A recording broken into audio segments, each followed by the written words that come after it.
সকাল সকাল উঠে গরমা গরম চায় খেতে কারা কারা পছন্দ করো আর কারা করো না অবশ্যই আমাকে কমেন্টে জানাবে। তবে আমি খুব পছন্দ করি। চা ছাড়া আমার একটা দিনও চলে না, 2 বেলায় আমার চা লাগবেই। চা আমার রক্তে মিশে গেছে। তবে এখন প্রচুর গরম করেছে, গরম করা সত্ত্বেও রান্না একটু করতে হবে।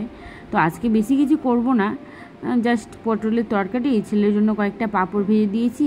আর ডিমটার কোনো ঝোল টোল করবো না বন্ধুরা, আজকে একটু ডিমের সেদ্ধই থাকতে দেব, কেননা ছেলেকে ডিম সেদ্ধ দিয়ে দিব। আর পরবর্তী সময়ে একটু ডাল করে নেব।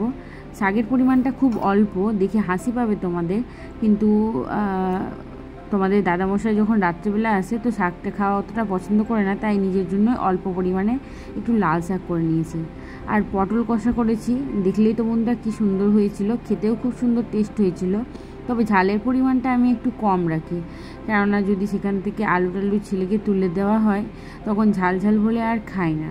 তো এবার আমি চলে এসেছিলাম আমার ঘরে, আর ঝাড়ঝাড়টা মোটামুটি দিয়ে একদম পরিষ্কার করে দিয়েছিলাম। করে দেওয়ার পর আর ডাইনিংটাকে এইভাবেই পরিষ্কার করে নিয়েছিলাম। ডাইনিংটা একটু আমার বড়, কিন্তু তবুও পরিষ্কার তো রাখতেই হবে। তো দেখো আমি ঝটপট, ঘর যদি একটু পরিষ্কার থাকে তাহলে খুব ভালো লাগে না বন্ধুরা, তাই ঘরটাকে একটু পরিষ্কার চাকচিকন করে রাখতে রাখতে সময় চলে যায় কখন বুঝতেই পারি না। তবে দেখো বন্ধুরা, এখন পাঁপড় ভাজা আর এই যে তরকারিটা কষা কষা যে করেছি খুব সুন্দর, আর শাক একটু অল্প পরিমাণে করে নিয়েছি। তো এইটুকুই আজকের মেনু ছিল। আর এরপরেই আমি ঘরটাকে একটু মুছে নিচ্ছি। আর হ্যাঁ বন্ধুরা, তোমরা কি কোথায় থেকে আমার ব্লগটি দেখছো অবশ্যই একটি কমেন্টের মাধ্যমে জানিও। আর আমার ভিডিওগুলো যদি তোমাদের ভালো লাগে তাহলে অবশ্যই একটা লাইক করিও, আর আমার চ্যানেলটিকে সাবস্ক্রাইব করে নিও।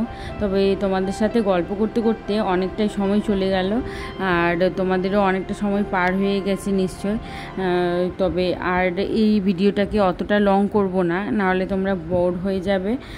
স্নান করে নিচ্ছি দেখো বন্ধুরা, আর ফ্রেশ হয়ে যখন রুমের মধ্যে আসছি তখন দেখি অনেকগুলো কাপড় থেকে গেছে, মানে এগুলো পরিষ্কার কাপড়, আগের দিনে কাঁচা কাপড়গুলো ছাদ থেকে তুলে এনে রাখা হয়েছিল, সেগুলো গুছানো হয়নি, তো সেগুলোকেই গুছিয়ে নিচ্ছি এখন। তো বন্ধুরা, ভিডিওটি এখন এতটুকুই থাক। পরবর্তী সময়ে একটা নিউ ব্লগ নিয়ে বা ভিডিও নিয়ে আমি তোমাদের সামনে আসব। ততক্ষণ তোমরা সুস্থ থেকো, ভালো থেকো, আর অবশ্যই নিজে একটু খেয়াল রাখো, আমার পাশে থেকো। টাটা।